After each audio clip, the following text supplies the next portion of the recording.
be scared. It's just Shark.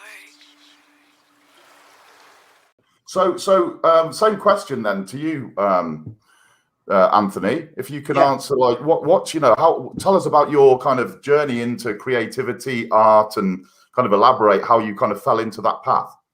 Yeah, so my name is Mark. You guys can call me Shark. I also perform under the name Shark Anthony. I've been making music under that name for 10 years.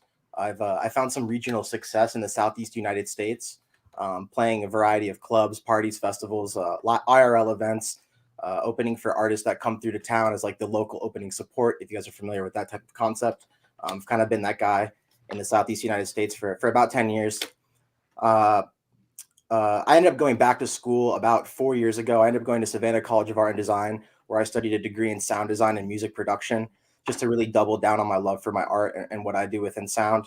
And for the last year, I've just been freelancing, doing sound design on motion media, animation, film projects, while also simultaneously making music as Shark Anthony and continuing that path. And I'm just kind of tapping into the skill sets I've learned in art school with visual art, and then now combining it with the 10 years of experience I have with music and sound, and seeing where I can fit into this whole NFT thing moving forward. So it's been a lot of fun. So when did you, when you talk about your sort of journey, and it's like the music being the foremost thing, like as part of your sort of creative talent, when did you start putting together that you can blend that with like the crypto space, and you kind of come across NFTs and that kind of world opened up to you? Yeah, so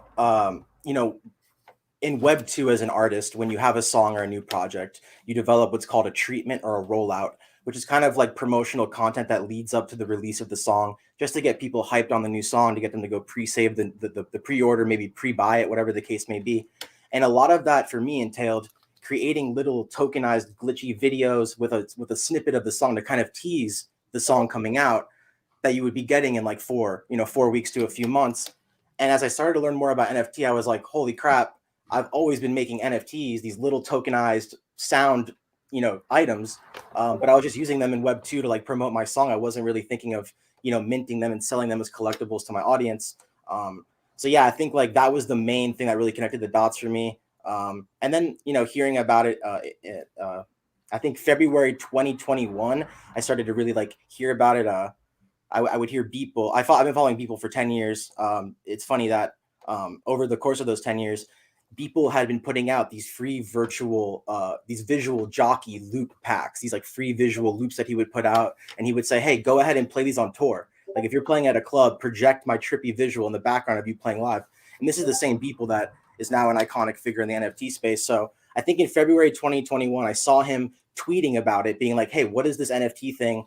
And he kind of got the question bubbling in my mind. And that's kind of where I started to draw the connection to how can I use it in the way that Beeple is beginning to learn how to use it for his own craft. So yeah, that's pretty cool. I know, I kind of get, from being in clubs and stuff, I kind of get that visual thing that you're saying, that kind of gets projected. I think that it's particularly eye-catching, and again, it's for me probably another representation of how you can have ownership, on the blockchain of a certain piece of content.